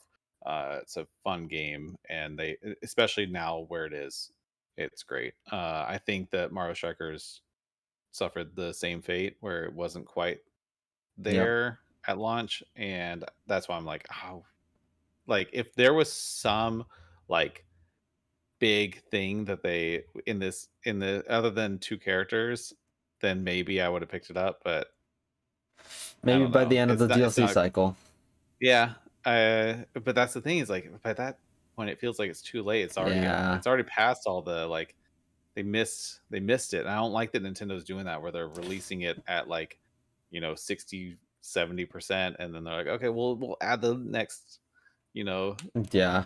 30% over the next 6 months type of thing. I feel like it by that point everyone's like, I don't Yeah, know. I agree I don't because like that strategy with Nintendo right now. they're doing the strategy that they started with Splatoon, but the difference is with Splatoon, they release a complete game and add Yes. upon it. Yeah. Splatoon is a complete game, and they're adding it. Yeah. Mario Tennis, Mario Golf, Mario Strikers were not complete at launch, and they're still Nintendo not Switch Sports was not complete at launch. yeah, and Mario Strikers even right now is not complete right now, and it'll be complete a year from now. So Mhm. that's weird. Mario Kart. Oh, I put Wave 2. I mean Wave 3. Mario Kart Wave 3. Very confused that they show it. Happy that they show it. But I said that also, in Max's video. I was like, yeah, they're gonna say it. They're gonna show it, and you're like, it's too early. yeah, it's because and we still see some of that where they only showed 2 of the tracks. 2 of them, yeah. Even though we know that they're done. We know that the other 6 are done. And it's just weird that they even included it in the first place when it's not coming out till late November, early December. Yeah, It's I just think weird. I think it was I think it was to pad because they said that it was mostly 2022 stuff. Yeah. They showed a lot of 2023 stuff, including everything first party, except for like some DLC stuff. Like Yeah. everything first party was 2023. So it's hard to say like the direct was focused on 2022 stuff When when every single thing that your company is putting out it was in 2023 except for 2 Mario Kart tracks. to be fair, everything that they showed was within the first 5 months, except maybe Pikmin 4. Yeah. But everything else was very early on, so there's But that. it was the But tweet still, that but still, it was the tweet. Yeah, you're right. focusing mostly on 2022 stuff coming Yeah. out in 2022. I was Yeah. like, except for everything that we're we're announcing. Yeah. That was one of my criticisms. I was like, oh, you're using all the third party stuff and some DLC. Yeah. And I mean, Brandon and I, Mario Kart junkies, we're excited for Wave 3. We're happy they showed it, but Yeah. I'm just confused why they showed it. Brandon, what'd you think about it? I know you love one of these tracks or both of these tracks. Yeah, no, I think it's weird because I felt like we were in this state of like sitting here on our hands waiting for like a week and a half because everyone knew Wave 2 was coming. It was around the right time. We were just waiting and it's like, oh, is it going to be a direct or is it going to be a tweet, and then it just randomly showed up, and it's like, oh, okay, you just had it. And it felt weird. It seems like they don't want to do that again. It seems like because I mean, they are going to have 8 tracks, so it seems like they want to kind of, instead of leaving people in the dark, they maybe want to give you 1 or 2 here, 1 or 2 there, and then show you the rest of the lineup down the road. But Trickle it this is out. great. I love Christmas. Christmas, it gets me in such a good mood. So I'm so happy about the Very Christmas much. track. And I mean, Peach Gardens, it was phenomenal in Wii. It was a really good Wii track. It kind of took that gimmick that Mario Kart 64 had of like, oh my god, that's Peach's castle and you can drive up to it, and kind of was like, here's the backyard. And it's really really cool, and I'm very excited about these two. Mm-hmm. Okay. I'm just gonna skip over the next one unless you guys really want to talk about Switch Sports Golf. I don't really have so much to say about it, except it should have been here sooner. Yeah, the Switch Sports needs twice as much content as it has, including golf. Every sport needs like 3 different modes to play. It was just that was such a half baked game. Like, especially using that name, they were like, "This is the successor to Wii Sports," which was so, monumental in gaming. And then they're like, and it was so I Yeah, was so excited and I was so disappointed after like a week or two of playing it. of Switch. Yeah, I was like, there's just it was just a shell of a game. Like Yeah. they're like everything, they needed so much more, and it felt like it was so easy for them to have done that.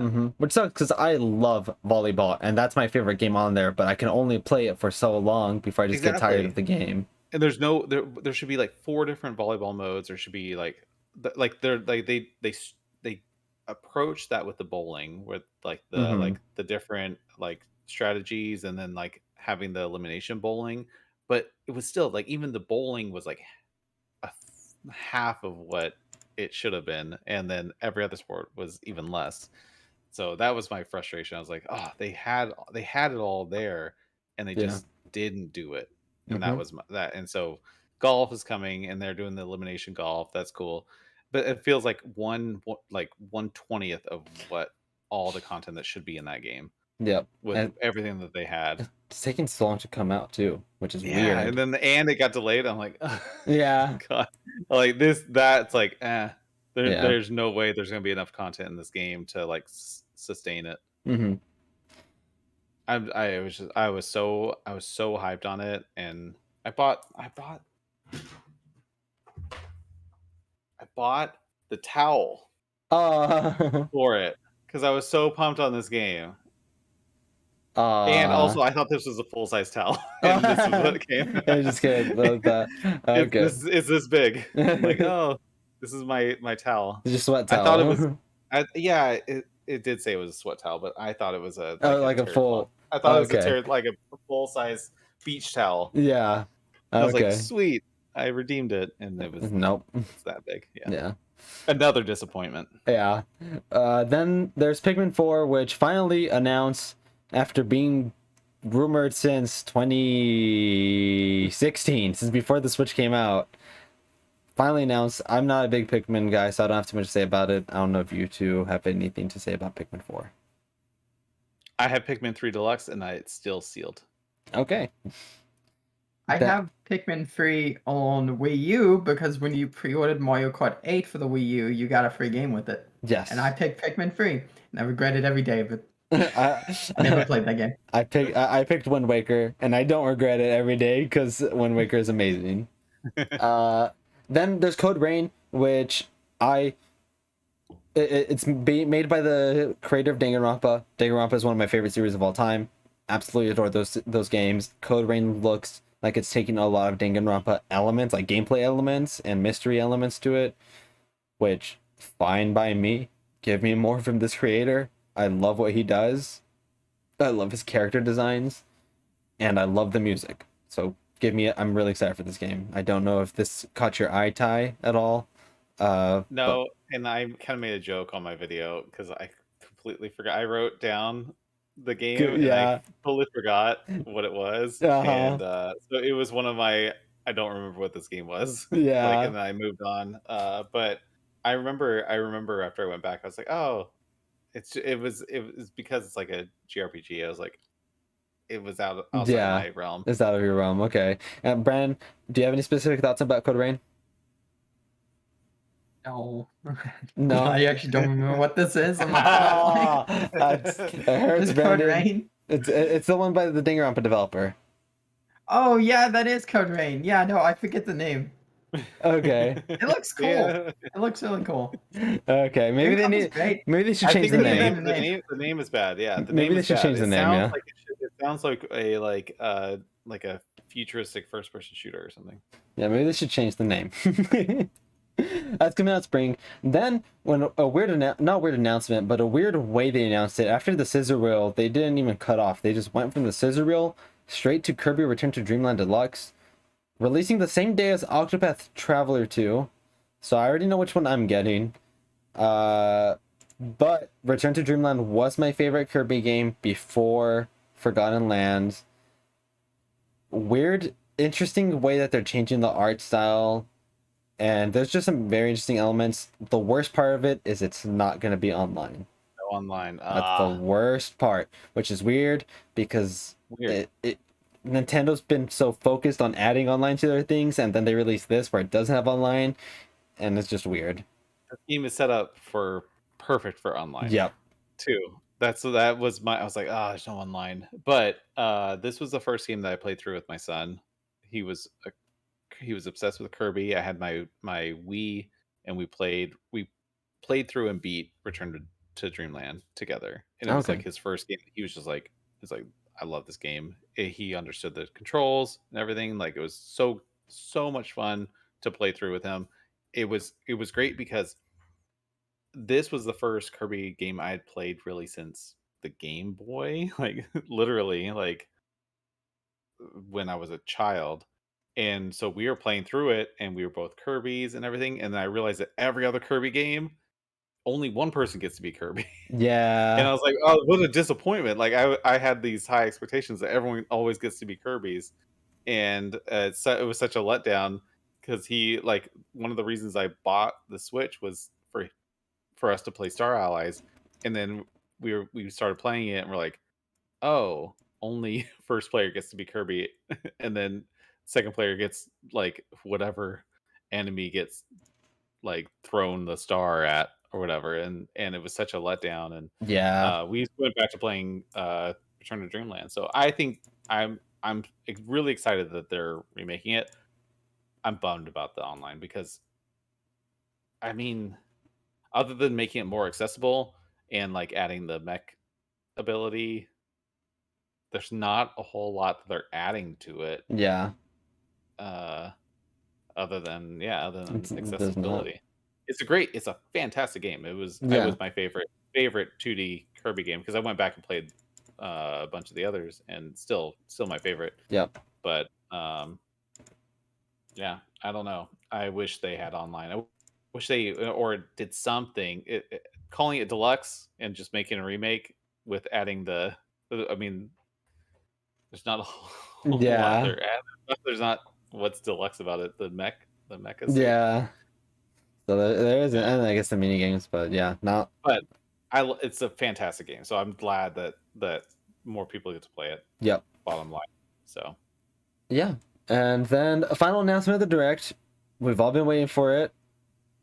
Finally, another teaser trailer, but still a trailer, and the name drop. That's what was big. The name drop and the release date for The Legend of Zelda Tears of the Kingdom. They did confirm it is Tears. Yeah. They did confirm it is Tears.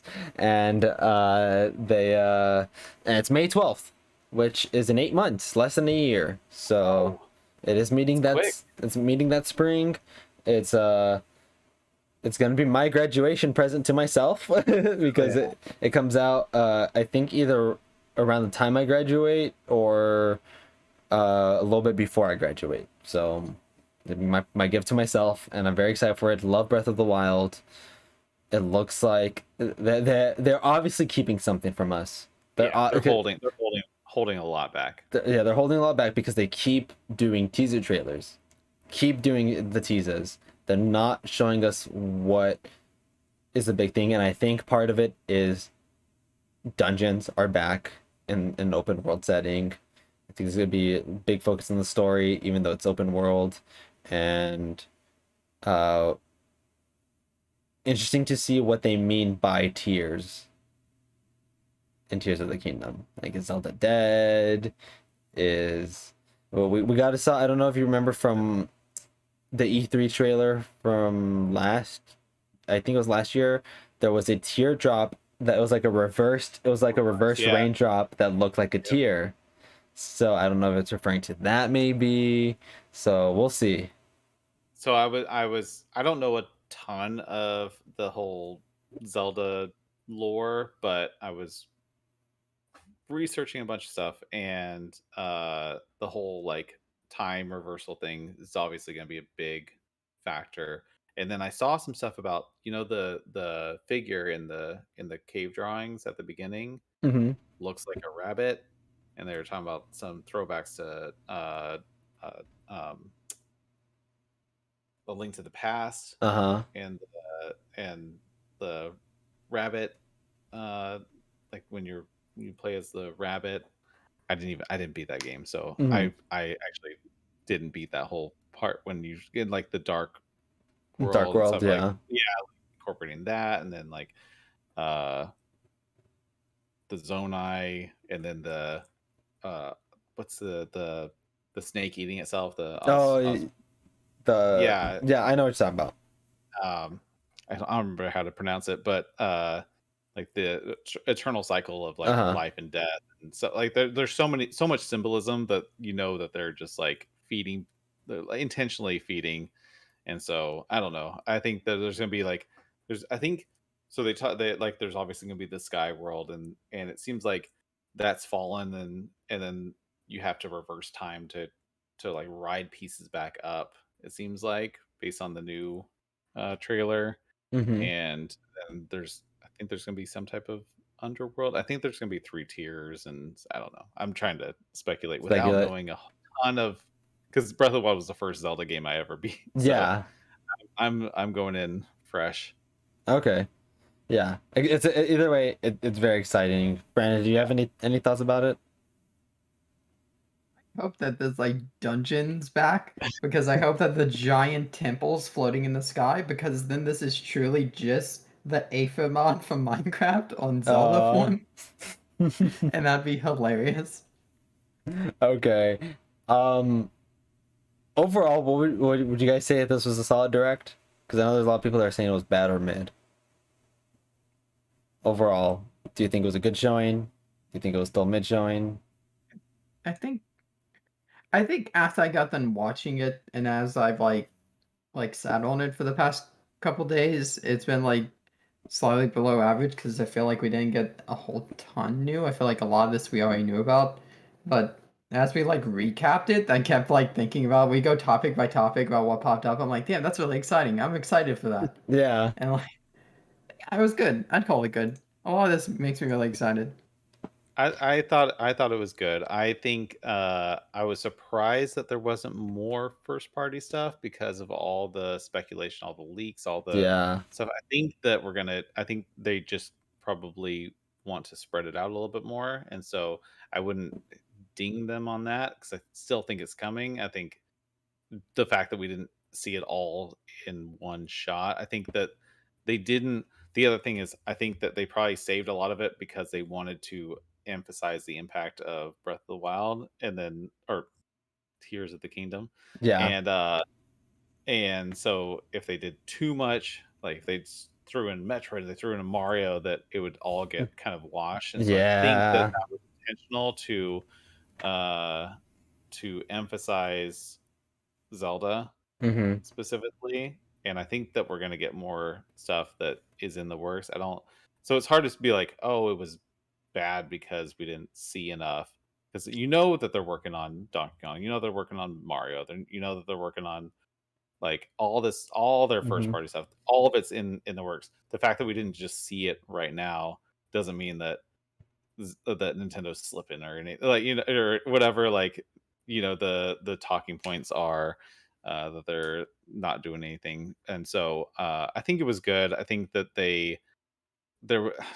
I'm not a big Square Enix. I'm not a big farming sim person. I'm not a big JRPG person. So a lot of the stuff wasn't in my realm, but I was excited for all the stuff that's coming out. Like, and maybe I can expand my horizons a little bit and try some new things. And so I'm optimistic and I'm excited. So I thought it was good. I thought it was a good one. Okay, awesome. All right. The podcast ended up just being mostly the direct, but this was also the most packed show. For the sake of time, we're still gonna cover the state of play, but also it's late for you today, so I don't want to keep you on too long. So we're just gonna go through all the announcements and then just pick out one or two to just talk about quickly. So state of play, these are the ones that I noted because these were the bigger ones. They announced Tekken 8 with a very, very nice looking trailer. They introduced Like a Dragon Ishin, which is a remake of an older Yakuza game that never came to the West. They announced not the state of play, but also they announced Like a Dragon 8, which is Yakuza 8. They announced Stellar Blade coming out next year. Not really announced, they showed a new trailer for it, which it used to be Project Eve. Very excited for that game. They announced Rise of Ronin, which isn't coming out until 2024. Wish they hadn't shown that one, but I'm also just like a stickler of don't show games out over a year at a time. Yeah. We've been waiting so long for Breath of the Wild 2. Probably shouldn't have been announced that long ago. It's exciting, but especially with new IP. New IP, I don't think they should be announced that long ago. Thank you for the sub, Adrian. I really, really appreciate it. I don't think that they should be that new IP should be announced so far in advance, just because it's hard to keep the interest up. And then they showed God of War. They announced a controller for it, which tricked people into thinking it was just a controller. And then they led into the trailer, which was a very good story trailer. And out of all those, I thought God of War had the best trailer. It's a very, very good one. I don't know if you guys want to talk about anything in specific from any of those announcements. I didn't actually watch the state of play. Also, Yeah, we were I don't talking know about, why. I didn't see the state of play, but I was trying to like catch up with it a little bit after because I was editing my video for the direct. But it's one of those things where I am determined to. Oh man, when does oh, it comes out in November. I started God of War and I need to beat it before God of War Ragnarok comes out. It's And very good. so I I didn't. I started it last year and I Oh only got to man. the Cyclops. And I was like, Oh whatever. And so I need to play through that game. Everyone tells me to play through it. And so I'm actually, I think God of War is a fantastic series. Like I played the first I beat the first one on PS2. Uh and then watched some people play through a couple of the sequels and then haven't touched them since. And so I have a bunch of them. I bought like the collection and stuff like that. But and then the remake, like the whatever the new one. I never got. It was off my radar, yeah. and so I didn't have a PS4 until I got a PS4 before that came out, and I sold the PS4. I was like, oh, there's no games I want to Okay. play. And then like Spider-Man, God of War, like all the hits of PS4 came out right when I When you sold sold the it. PS4. Yeah, Yeah. I was like, I don't. There's no games I want to play on this. And so uh, I I I want to do God of War and then play through Ragnarok. But Okay. everything else, Tekken. I bought Tekken on PS1. That's the last Tekken I played, Tekken 1. Okay. And so it's been a while since I played a fighting game other than like Smash or something. Mm-hmm. Traditional fighting games I haven't touched. But that was like I used to love like Mortal Kombat. I used to love like all the like in the 90s and early 2000s. Those were my games. I loved fighting games. And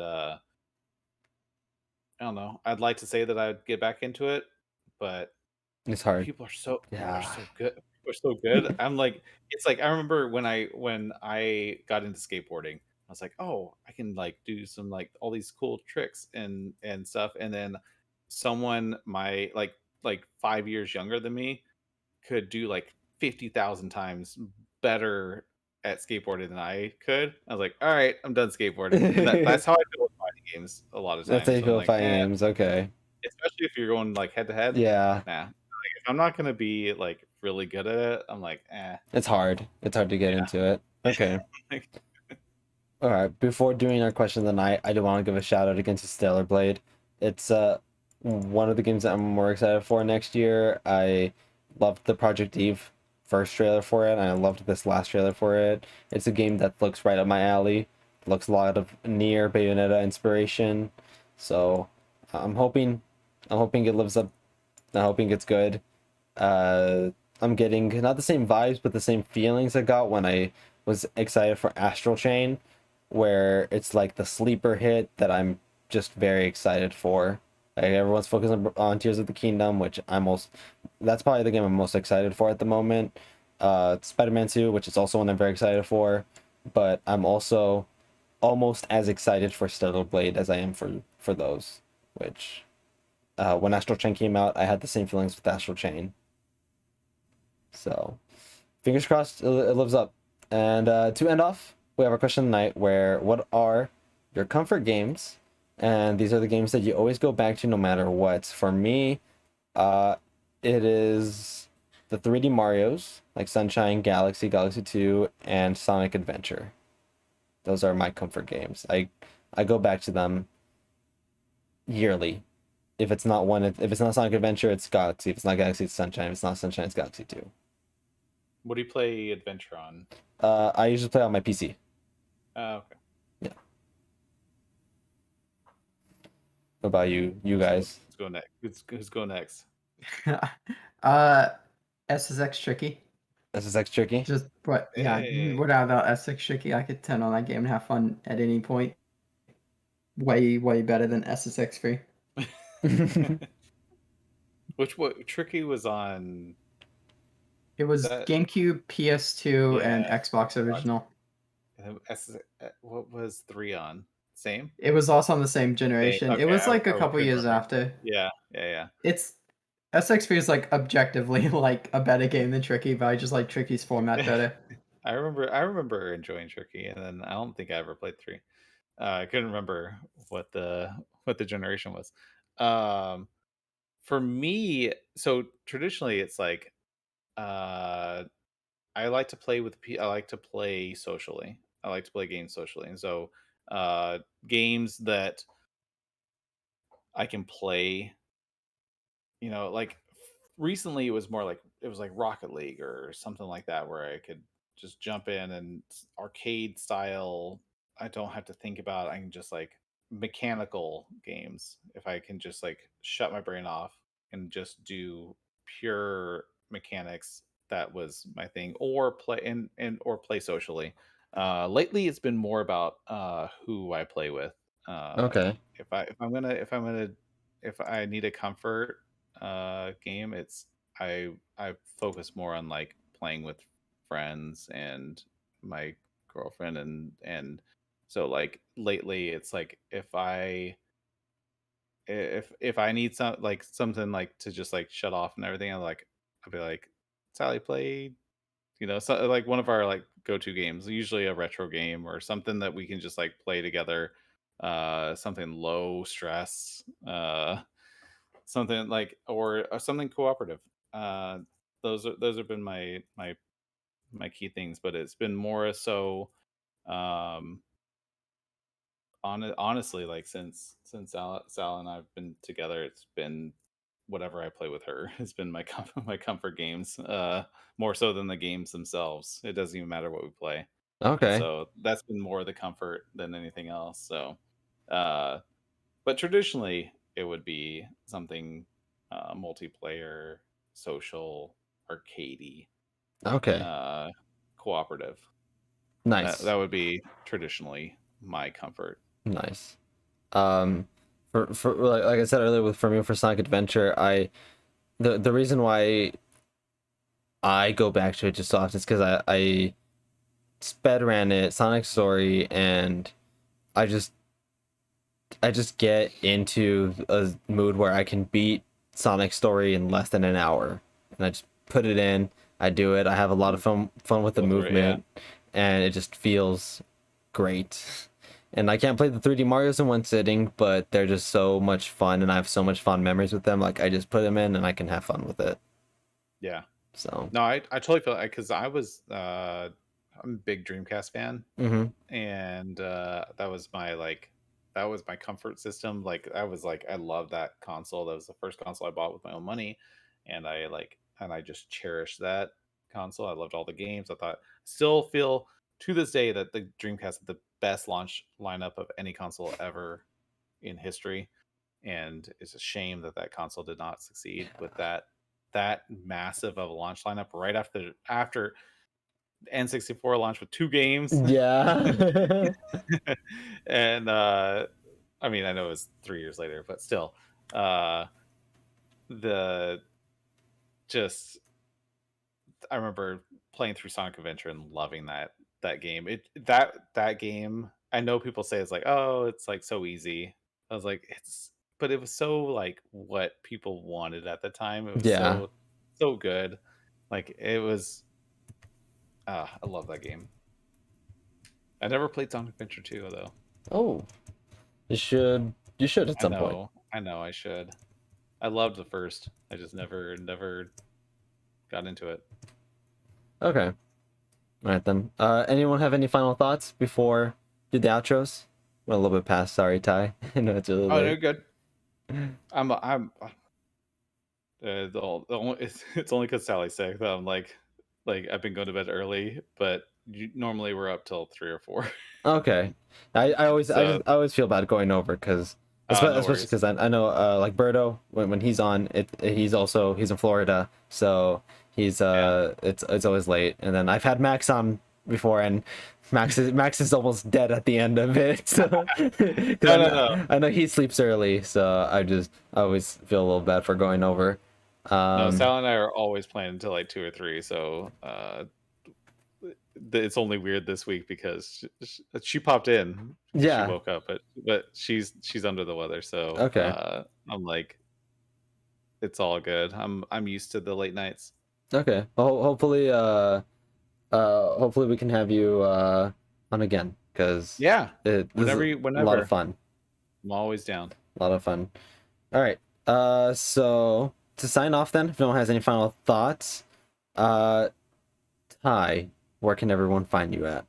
Oh yeah. I have a YouTube channel, Tynology Gaming. It's youtube.com/Tynology Gaming. I'm on Instagram /Tynology Gaming, Twitter /Tynology Gaming. I also have, just without the gaming, it's a more of a tech lifestyle focused. I design stuff. I do, I kind of, if you haven't noticed, I do a lot of photography. I do stuff like that. So Tynology Gaming on every platform. I do more YouTube stuff on the gaming side, and I stream on Twitch at Tynology because I made that before I even did the gaming side. So yeah, that's it. I'm working on more videos. I took a little hiatus on videos while I was just kind of enjoying the summer. And so I explained that in my latest Yeah. videos. I took a few months off and kind of was focusing on paid stuff and sponsored content, and then I'm back into the gaming realm. We do a podcast, the Tycast, although we got some changes coming, but it's on Twitch, it's on YouTube, it's on Spotify and Apple Podcasts, Google Podcasts. So if you find the Tycast on there, you'll see that. Itachi, you're a panelist. We're relaunching in a week or two with some big changes. So Yeah. stay tuned on that. Make sure to check it out. I'm a panelist on there. Before semester, I was on there as much as I could be, and when the semester is over, I plan on being there again as much as I can be, because Yeah. it's always a blast. It's always a ton of fun. Yeah. So I yeah, look forward definitely to having you back. definitely check it out. Check him out. Check the podcast out and check his YouTube out, because your YouTube videos always impress me, especially man. I appreciate it. like the quality always super high. So really, I was really happy to see that you made your video back. Thank you. There's Brand, more. I have 2 in production too. nice. Okay. All right. See you later, Rock. I don't know which one you are, but see you later. Brandon, where can everyone find you at? Twitch.tv/thesandvichruby. I'm supposed to be playing through Oi, but my Game Pass ran out today, so I tried to continue to play Oi in the Will of the Wisp. But I also play Overwatch sometimes in Stardew Valley on Sundays sometimes. Okay. All right, cool. And obviously, you can always find me here. I'll be uploading. Oh, okay. Bye, Heidi. You can find me here or on this channel. I'm gonna be uploading this in 2 days. Make sure to also check out Chowtown. Chow as in Sonic Chow, not eating chow. Brand Side channel. New video coming out soonish. I just finished the script of it, so I'm very excited. I'll be back live tomorrow at 8 p.m. Pacific with Splatoon 3. Anyone can join in. It's going to be an open lobby, so very excited. And yeah, we will see you guys again in 2 weeks for the next episode. Bye, everyone. Thank you.